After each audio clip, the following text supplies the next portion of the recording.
ರಸ್ತೆಯಲ್ಲಿ ಬಿದ್ದು ಸಿಕ್ಕಿದ ಚಿನ್ನದ ಸರವನ್ನ ಯುವಕನೊಬ್ಬ ಹಿಂದಿರುಗಿಸಿ ಪ್ರಾಮಾಣಿಕತೆ ಮೆರೆದ ಘಟನೆ ಗುತ್ತಿಗಾರಿನ ಪೈಕಾದಲ್ಲಿ ನಡೆದಿದೆ. ಬೆಳಗ್ಗೆ ನಡುಗಲ್ಲಿಯಿಂದ ಗುತ್ತಿಗಾರು ಮಾರ್ಗವಾಗಿ ಪಂಜಕ್ಕೆ ಹೋಗುತ್ತಿದ್ದ ನವರತ್ನ ಮೊಬೈಲ್ ಶಾಪ್ನ ಮಾಲಕ ಪ್ರದೀಪ್ ಅವರ ಸುಮಾರು 1 ಲಕ್ಷ ಮೌಲ್ಯದ ಚಿನ್ನದ ಸರ ಬಿದ್ದು ಹೋಗಿತ್ತು. ಚಿನ್ನ ಕಳೆದುಕೊಂಡ ವಿಚಾರವನ್ನ ವಾಟ್ಸ್ಆಪ್ ಗ್ರೂಪ್ನಲ್ಲಿ ಹಾಕಲಾಗಿತ್ತು.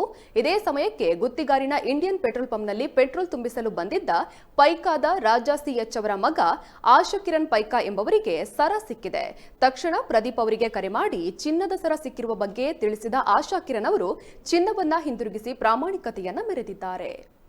ಒಂದು ಸಂದರ್ಭ ಬಂದಾಗ ಬಹುಶಃ ಅದು ಇಲ್ಲ, ಪ್ರಾಮಾಣಿಕತೆ ಇವತ್ತು ಕೂಡ ಇದೆ ಅಂತಕ್ಕಂಥದ್ರಲ್ಲಿ ಇವತ್ತು ನಮ್ಮ ಪೈಕದ ರಾಜ ಅವರ ಮಗ ಆಶಾ ಕಿರಣ್ ನಮ್ಮ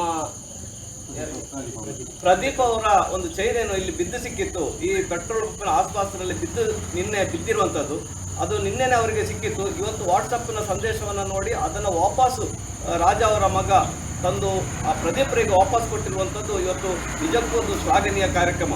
ಯಾಕೆಂತ ಹೇಳಿದ್ರೆ ಇವತ್ತು ನಾನು ಆವಾಗಲೇ ಹೇಳಿದಾಗೆ ಪ್ರಾಮಾಣಿಕತೆ ಅಂದರೆ ಎಲ್ಲೋ ಇದೆ, ಎಲ್ಲೋ ಹುಡ್ಕೊಂಡು ಹೋಗ್ಬೇಕಾದಂಥ ಒಂದು ಸಂದರ್ಭ ಇತ್ತು.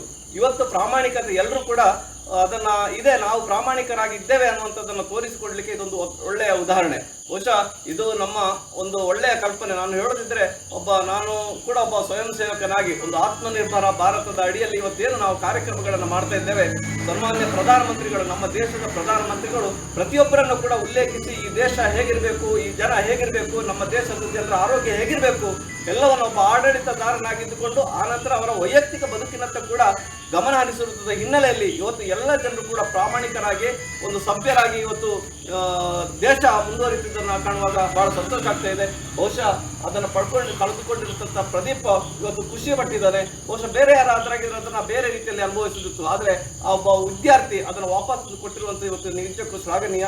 ಬಹುಶಃ ಈ ಪೆಟ್ರೋಲ್ ಬಂಕಿನ ಮಾಲೀಕರ ಸಮ್ಮುಖದಲ್ಲಿ ಅದನ್ನು ಇವತ್ತು ವಿತರಣೆ ಮಾಡಿದ್ದೇವೆ, ಜಾರ್ಜ್ ರವರ ಸಮ್ಮುಖದಲ್ಲಿ ಅದನ್ನು ವಿತರಣೆ ಮಾಡಿದ್ದೇವೆ. ಬಹುಶಃ ಎಲ್ಲರೂ ಈ ಒಂದು ಕಾರ್ಯಕ್ರಮವನ್ನ ಮುಂದೆ ಕೂಡ ನೋಡಿಕೊಂಡು ಎಲ್ಲರಿಗೂ ಕೂಡ ಒಬ್ಬ ಪ್ರಾಮಾಣಿಕತೆ ನಾನು ಏನು ಅನ್ನುವಂಥದ್ದನ್ನ ಗುರುತಿಸಿಕೊಳ್ಬೇಕು ಅನ್ನುವಂಥ ವಿನಂತಿಯನ್ನ ಈ ಸಂದರ್ಭದಲ್ಲಿ ಮಾಡಿ ಅವರಿಗೆ ಇಬ್ಬರಿಗೂ ಕೂಡ ಶುಭವಾಗಲಿ, ದೇವರು ಇನ್ನೂ ಕೂಡ ಒಳ್ಳೆಯ ಆಯುರ ಆರೋಗ್ಯ ಸುಖ ಸಂಪತ್ತು ಕೊಡಲಿ ಅಂತ ಹೇಳಿ ನಾನು ಪ್ರಾರ್ಥನೆಯನ್ನು ಮಾಡ್ತಾ ಇದ್ದೇನೆ.